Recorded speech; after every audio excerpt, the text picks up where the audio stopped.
Antarctica दुनिया का 5वां बड़ा महाद्वीप है और यह न तो कोई देश है और न कोई यहाँ स्थायी सरकार। अंटार्कटिका धरती का वो कोना है जहाँ हड्डियों को गला देने वाली ठंड पड़ती है। इस जगह को साउथ पोल के नाम से भी जाना जाता है। अंटार्कटिका महाद्वीप रहस्यमय स्थान है। इस वीडियो में हम कुछ रहस्यों के बारे में जानेंगे। कृपया वीडियो को पूरा देखें। साल 1821 में इस महाद्वीप की खोज हुई। नॉर्वे के एक शख्स ने इसका खुलासा किया कि ये बर्फ से ढका एक महाद्वीप है। इस शख्स का नाम था रोल्ड एमंडसन। ये पहला व्यक्ति था जो दक्षिणी ध्रुव तक पहुँचा था। इस महाद्वीप पर कोई स्थायी निवासी नहीं है। यहाँ दूर दूर तक बर्फ की मोटी चादर बनी है। यहाँ जीवन की कल्पना करना मुमकिन नहीं है। यहाँ का तापमान -80 डिग्री तक रहता है और यहाँ पर 300 किलोमीटर प्रति घंटे की रफ्तार से हवाएं चलती हैं। यहाँ बर्फ के पहाड़ हैं। अंटार्कटिका को ठंडा रेगिस्तान भी कहा जाता है। यहाँ 14 लाख सालों से बारिश की एक बूंद भी नहीं गिरी। इसके बावजूद भी यहाँ दुनिया का 80% साफ पानी है। अंटार्कटिका महाद्वीप के ऊपर कोई भी यात्री जहाज नहीं उड़ सकता। इसका कारण है इस महाद्वीप का खराब वातावरण जो जहाजों को अपने अंदर खींच लेता है। अंटार्कटिका पर 6200 फीट मोटी बर्फ की चादर है। अगर ये बर्फ पिघली तो समुद्रों का जल स्तर 60 मीटर तक बढ़ सकता है और दुनिया में प्रलय आ सकती है। ग्लोबल वार्मिंग का खतरा बढ़ सकता है। इसका सबसे ज्यादा असर अंटार्कटिका में पल रही प्रजातियों पर पड़ेगा, जैसे पेंगुइन्स, पोलर बियर और मछलियाँ। ये प्रजातियाँ अंटार्कटिका महाद्वीप के किनारे पाई जाती हैं और ये महाद्वीप इतना बड़ा है कि भारत जैसे 4 देश बन सकते हैं। इसके बावजूद यहाँ कोई स्थायी निवासी नहीं है। कई देशों ने इस महाद्वीप पर अपना अधिकार करना चाहा, मगर ऐसा नहीं हुआ। क्या आप सोच सकते हैं जिस जमीन पर इंसानों का रहना मुश्किल ही नहीं नामुमकिन हो, वहाँ एक औरत ने बच्चे को जन्म भी दिया था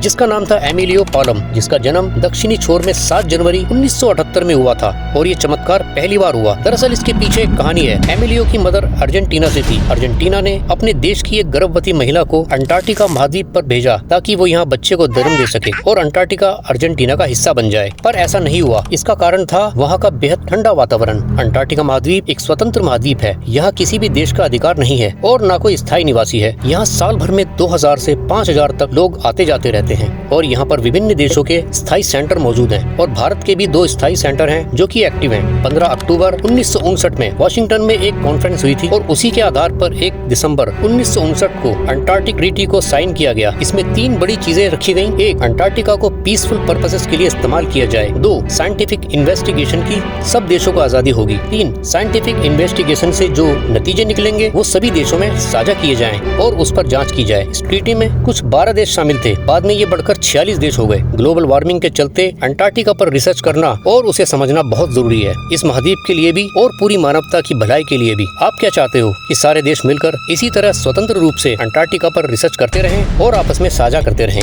आपकी क्या राय है, कमेंट करके बताइए।